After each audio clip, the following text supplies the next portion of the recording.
think the saddest part about life under Mad King Trump is that it's not like we weren't warned.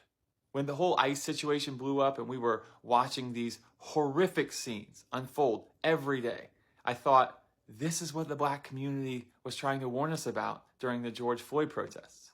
They had already seen firsthand the brutality, the excessive use of force, and the complete erosion of the Fourth Amendment, which paved the way for the blatant racial profiling we're seeing now.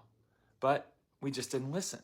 And now we have militarized ICE agents everywhere, crawling our streets and even our airports.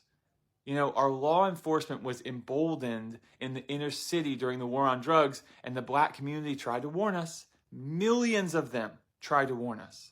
But we said, that's their problem. What's that got to do with us? Well, it's got everything to do with us now. Because the black community has always been the canary in the coal mine. The problem is, we just never seem to listen. Hi guys and welcome to the channel. If you're new here, you're welcome. So apparently palm colored folks are learning the hard way that protesting is not just about showing up in big numbers. It's really about having a clear direction and of course agenda. And palm colored people are now, going online saying that they should have listened to, black people. They are reacting saying maybe they should have listened to black voices all along. Now I've put together some clips and stitches reactions. You can see what is being said across social media right now because there is a very big protest going on.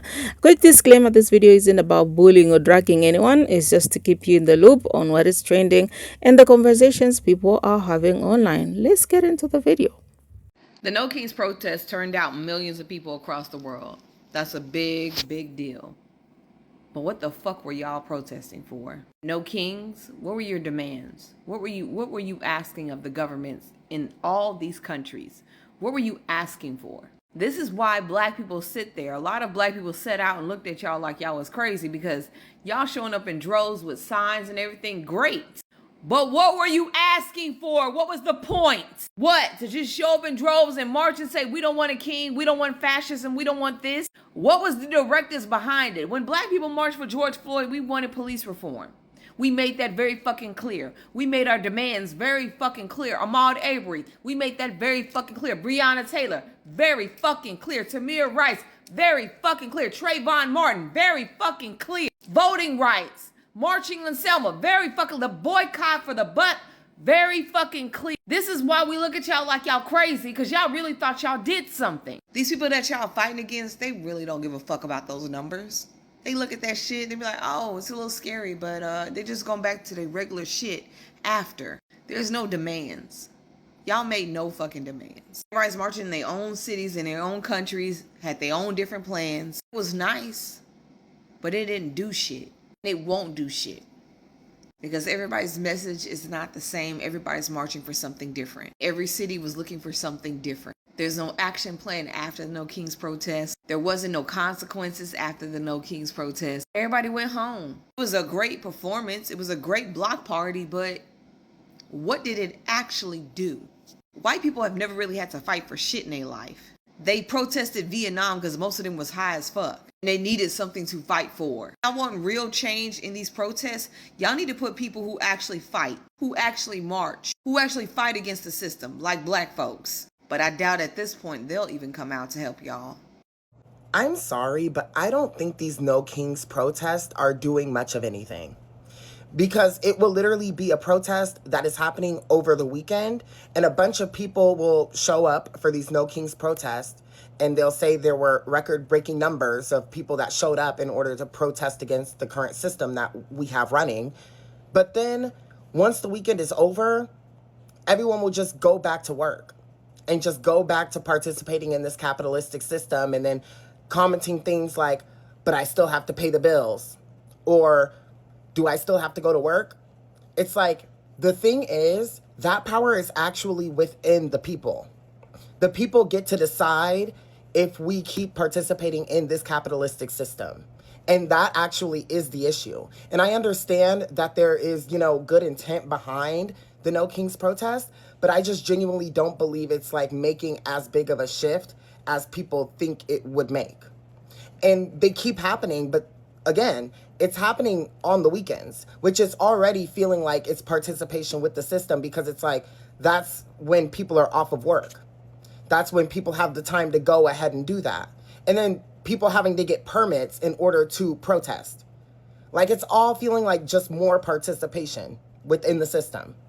And like, the thing is, all of these people will go protest at the No King's Day protest, but then go back to work. And then say the same things about, why do we have to keep participating in this capitalistic system? When it's like, that's actually our power. Our power is the fact that we can stop participating in this capitalistic system and make a change very quickly. And I understand that people have all these different ideas about, you know, people just quitting their jobs en masse, and like, we don't have unity in this country, whatever the case may be. Even if people are waiting for other people to start doing it, it's just like, that is the issue. That is the core issue. So I don't really know if these No King's Day protests are doing much of anything at all. I'm just being honest. Another No Kings protest is taking place this weekend. Why? ICE unalivings, the Epstein files, and the war in Iran has people sick to their stomachs. So many people are going to show up that it's expected to reach 9 million all across the United States. 9 million? Yeah! This is even bigger than the last No Kings protest, which had about 7 million people. And so far, over 3,000 locations are already confirmed, showing discontent over Trump is growing larger. If they keep getting bigger and bigger, what's the end result gonna be? Americans feel like Trump is not listening to them for so long that people are even taking off work to let their president know they're unhappy with everything he's doing. Trump is the most unpopular president in history. But Trump says he's the most popular. Then why does he keep lying? Nobody knows, because the economy is ruined, but he says it's good. He started the war in Iran, but said Iran started the war with him. And he even claims he had nothing to do with the Epstein file. And now he's vowed to wage wars with more countries. Is that even legal? Venezuela wasn't legal, Iran wasn't legal, and he says Cuba's next, which is also not legal because he needs Congress's approval. But instead, then how is nothing being done about this? Because this is the Epstein class. And senators and congressmen are getting paid off this World War III 2027. This is what I mean when I say that white people don't know how to protest, because you guys have never actually had to fight for anything if it included another group. Because why I don't understand. Since when did it become the standard? Since when did Zephyr shut the fuck? Since when did it become the standard that how successful a protest is determined by how many people show up? If 100,000 people show up but y'all don't do shit, you didn't fucking do anything. If 1,000 people show up and you just walk up a street and walk back, you didn't fucking do anything. If you're in a protest that is like collaborating with the police department on a Saturday so no one has to miss work or no one has to like block traffic, then that's not a fucking protest. That's a goddamn parade. Any peaceful protest that occurs, at the very least, there must be a level of networking between the people who attend. But I know y'all aren't talking to each other. The last 2 times I went to these protests, everyone was in their own groups. Y'all weren't even loud for real. Look at all these videos. People aren't even yelling. They aren't really saying anything. They're just walking with a fucking poster board that they took 20 minutes to make at home from the fucking dollar store. What is going on? You guys aren't fellowshipping. You guys aren't building coalition. You guys aren't doing anything. You're just walking up a street and walking back just to say that you were there. And then on top of that, if you look at their website of demands, all of it is centered around Donald Trump. Why is Donald Trump at the center of oppression? These things have existed. These systems have existed long before then. And that's why all of these protests are just a sea of white faces, because it's full of people who have never listened to minorities a day in their life other than to boost their own fucking ego and social credit. Full of people who only don't like Trump because he's overtly mean. That's why. They don't like his optics. That's it. If he was a lot more sly in his racism, sexism, and homophobia, they would have nothing to fucking say. But they do this to stand on a goddamn high horse, but they're still fundamentally useless. I'm saying this because the first 2 protests I attended, I was absolutely disgusted with the behavior of people, specifically in Philadelphia, which is one of the biggest places for protests to happen. There were people at this No Kings protest talking about how racist and classist and disgusting Donald Trump was. Thousands of people all saying the same thing, and I watched every single one of them walk past the entire block of homeless people. I actually saw someone in a fucking frog costume, and there was a homeless man sitting next to them, and I witnessed people take the pictures at an angle just so they wouldn't catch the guy in the photo. Just after the second protest, on the strip in Philadelphia, the city hall, that whole strip, I was like cataloging like how many people were there, and I bought as much food as possible. I bought hundreds of dollars worth of food. Let me tell you something. I ran out of food. I ran out of food. There were children in the crowd of people who were looking for food. Like a literal fucking 4-year-old. And y'all walk past. You're crazy. Is that not just evil? Is that not just disgusting? The cognitive dissonance is so crazy to me. This whole better than nothing mentality is so infantile because I know people are going to show up in my comments being like, well, what are you doing?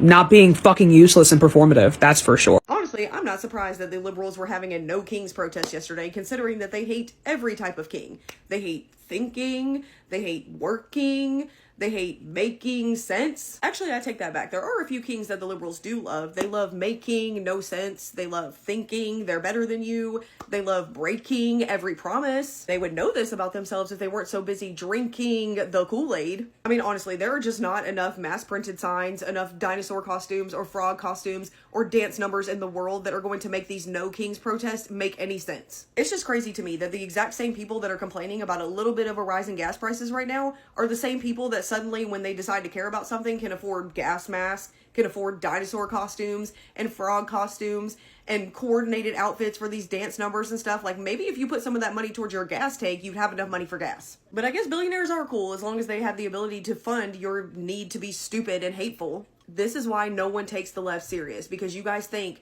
that going out there and throwing tantrums in the street, dressing up in costumes, blocking traffic is making anyone care about your issues. Honestly, the rest of America, the sane part of America, doesn't care about your little protests anymore, okay? We know that they're stupid.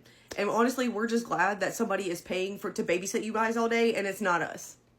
Let's be real, you guys. Black people have been sounding the alarm on a lot of these issues for years.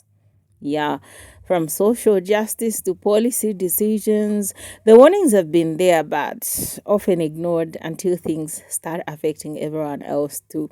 Now, suddenly, people are realizing maybe we should have listened. That's not new. It's a pattern, yeah.